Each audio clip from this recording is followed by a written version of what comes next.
Baik, Assalamualaikum warahmatullahi wabarakatuh.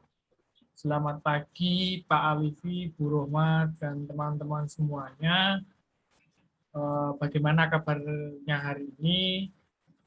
Saya berharap kita semua selalu berada dalam lindungan Tuhan Yang Maha Esa dan dijauhkan dari segala mara bahaya ya teman-teman, termasuk dari virus COVID-19. Jadi pada kesempatan kali ini saya akan mempresentasikan hasil dari kerja saya mengenai analisis buku Sejarah Sumatera karya dari William Marsden. Sebelumnya perkenalkan, nama saya Nana Kuswanjati, NIM 20406241029. Saya dari jurusan Pendidikan Sejarah angkatan 2020 dari kelas B. Nah, untuk yang pertama, saya akan menjelaskan mengenai buku yang saya gunakan. Jadi, buku yang saya gunakan berjudul buku terjemahan, judul terjemahan juga, yaitu Sejarah Sumatera, karya dari William Marsden, penerjemahnya dari Komunitas Bambu, penerbitnya juga dari Komunitas Bambu, tahun terbit 1811, jumlah halaman kurang lebih 598 halaman, cetakan ketiga dari Komunitas Bambu tahun terbit 2013. Jadi buku yang saya gunakan ini adalah buku adaptasi dari karya William Marsden, cetakan ketiga juga yang diterbitkan pada tahun 1811 di London. Seperti itu. Bukunya seperti ini, sampulnya, judulnya Sejarah Sumatera, kemudian ada bentengnya, gambar bentengnya, seperti itu. Kemudian untuk selanjutnya saya akan menjelaskan seputar penulis, yaitu William Marsden, dan kemudian bagaimana perjalanannya dalam menuliskan bukunya ini.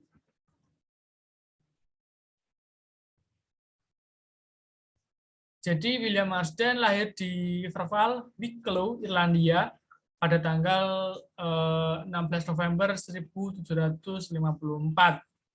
Jadi kemudian pada tahun 1771 ia dikirimkan ke Sumatera untuk mendapatkan tugas menjadi sekretaris EIC. Seperti yang kita ketahui, EIC pada waktu itu juga menduduki wilayah Sumatera. EIC sendiri adalah perusahaan dagang milik Inggris.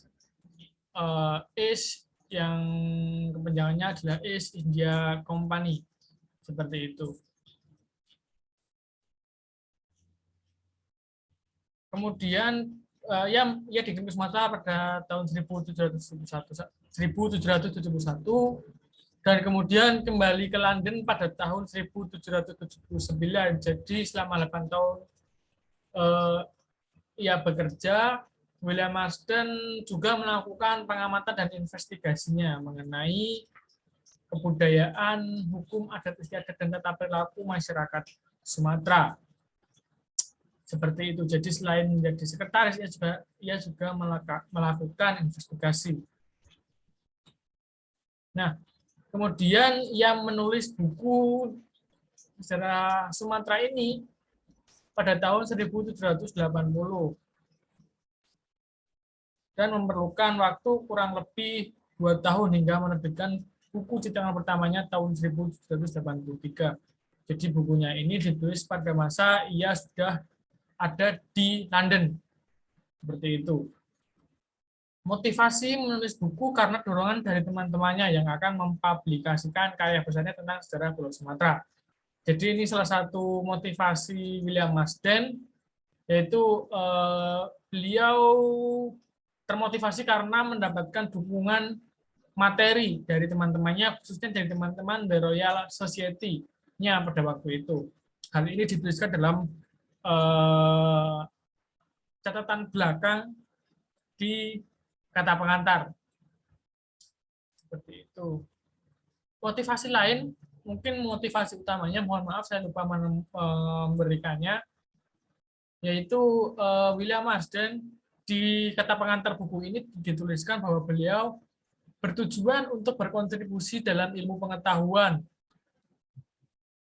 dan berusaha memberikan data serta fakta yang ada pada Pulau Sumatera agar penulis-penulis berikutnya dapat menggunakan karyanya ini untuk menuliskan karya-karya yang lain seperti itu. Jadi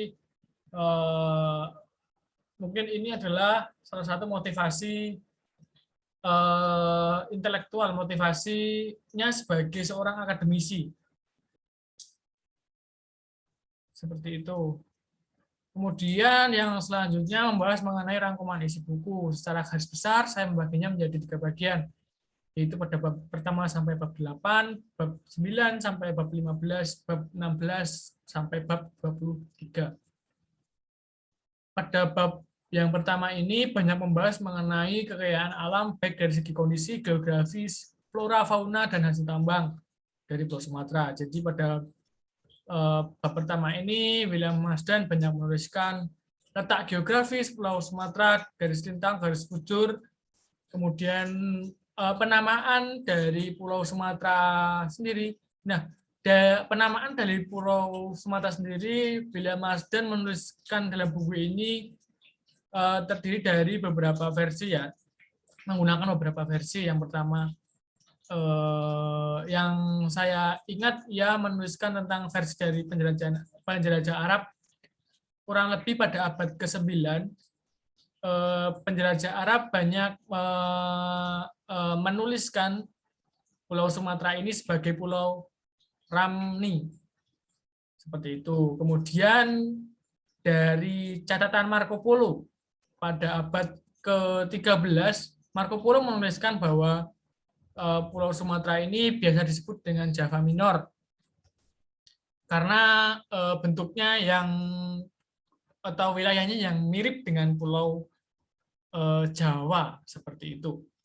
Kemudian penamaan Pulau Sumatera sendiri kalau dari penduduk lokal itu mereka tidak banyak mengetahui nama asal muasal Pulau Sumatera sendiri karena kebanyakan mereka ketika ditanya oleh William Marsden, mereka hanya memakai istilah-istilah yang digunakan oleh penulis-penulis atau penemu-penemu sebelumnya.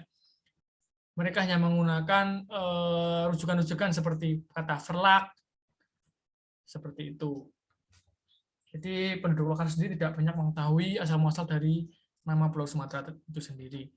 Kemudian dari floranya ini tumbuhan lada menjadi komoditas utama di Pulau Sumatera ini pada bab ke-9 khususnya. Jadi pada waktu itu tumbuhan lada ini menjadi komoditas perdagangan bagi masyarakat Sumatera sendiri, yang tentunya juga laris manis di perdagangan internasional dan juga sudah terkenal di mancanegara, khususnya bagi bangsa Barat, Portugis khususnya. Kemudian masih dari floranya ini yang terkenal, yang salah satu terkenal juga adalah pohonnya, pohon kemper atau pewangi yang saat ini bisa kita pahami sebagai pewangi pakaian seperti itu. Nah, pada waktu itu Pulau Sumatera banyak ditumbuhi oleh tumbuhan kemper ini, yang kemudian juga diekspor hingga ke luar negeri. Nah, kemudian kalau dari faunanya, ini di Sumatera banyak terdiri dari gajah, badak, dan juga harimau, yang kemudian jadi memang saat ini kita kenal juga sebagai hewan endemik dari Pulau Sumatera. Seperti itu. Kemudian dari hasil tambang dari Pulau Sumatera ini adalah emas. Hasil tambang berupa emas banyak ditemui di daerah sentral Pulau Sumatera, khususnya di daerah Minangkabau. Seperti itu. Kemudian pada bab ke-9 sampai bab 15 banyak membahas mengenai aspek sosial dan budaya masyarakat Sumatera. Nah, sebelumnya William Marsden menggunakan tolak ukur atau deskripsi umum penggambaran penduduk Sumatera itu adalah bangsa Rejang. Jadi beliau menggunakan bangsa Rejang yang berada di Bengkulu sebagai tolak ukur dari penggambaran penduduk Sumatera secara keseluruhan seperti itu. Nah, yang menarik pada bagian ini bab 9 sampai bab 15 adalah mengenai yang pertama itu ada kerajinan masyarakat Sumatera. Karena seperti yang kita ketahui tadi, hasil tambang paling banyak itu adalah emas. William Marsden mengemukakan bahwa penduduk setempat itu memiliki kerajinan flagri atau kerajinan yang digambarkan paling mengagumkan di Sumatera seperti itu. Jadi kerajinan flagri ini adalah kerajinan yang dibuat dari emas, dari hasil tambang emas seperti itu. Kemudian yang menarik selanjutnya adalah budaya berkaitan dengan hukum adat istiadat yang berlaku di bangsa Rejang, masyarakat Sumatera. Jadi hukum adat istiadat yang digunakan masyarakat Sumatera pada waktu itu disebut dengan Becaro atau lebih mudah digambarkan sebagai diskusi dan debat. Jadi ketika ada suatu permasalahan dalam masyarakat Rejang, mereka menurut penggambaran Marsden ya, itu mereka selalu berdasarkan pada adat turun-temurun yang sudah diwariskan oleh nenek moyang mereka, dan jika itu yang tentunya adat istiadat tersebut itu selalu berkaitan dengan suatu peristiwa yang telah terjadi di masa sebelumnya. Nah, kemudian ketika suatu permasalahan itu belum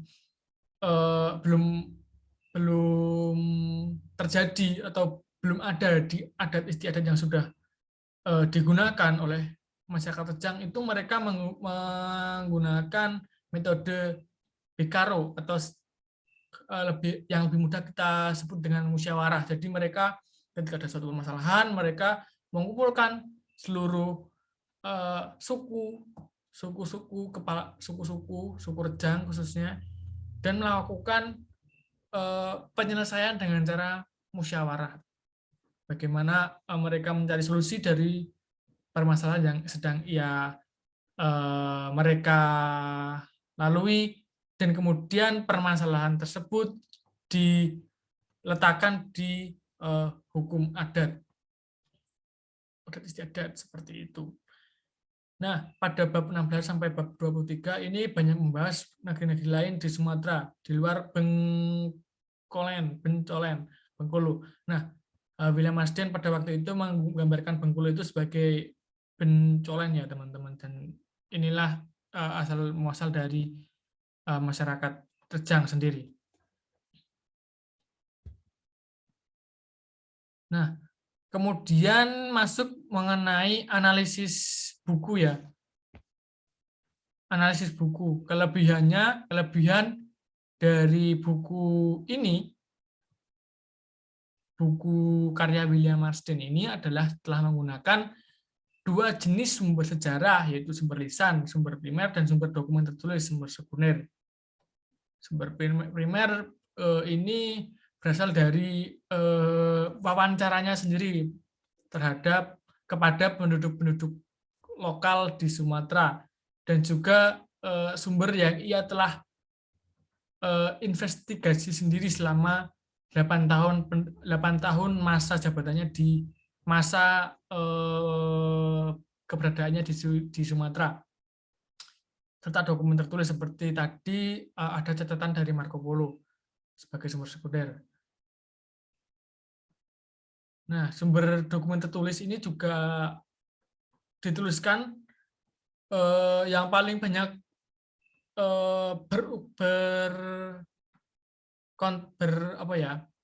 yang paling banyak digunakan lah, atau paling banyak berpengaruh dalam Marsden ini adalah milik Charles Miller, Philosophical Transactions tahun 1778. Nah, ini adalah dua karya yang menjadi sumber utama dari penulisan sejarah Sumatera ini milik William Marsden. Hal ini juga dituliskan dalam kata pengantarnya. Hal ini menunjukkan bahwa dalam karyanya ini, William Marsden sudah berusaha menekan subjektivitasnya dengan menampilkan fakta dan agar karyanya ini memiliki kredibilitas yang tinggi. Kemudian memasuki tentang kekurangan dari buku ini. Yang pertama itu belum menggunakan sumber-sumber sejarah yang dituliskan oleh sumber lokal yang pernah menguasai Pulau Sumatera. Contohnya masa kerajaan Islam, Terlak, Samudra Pasai,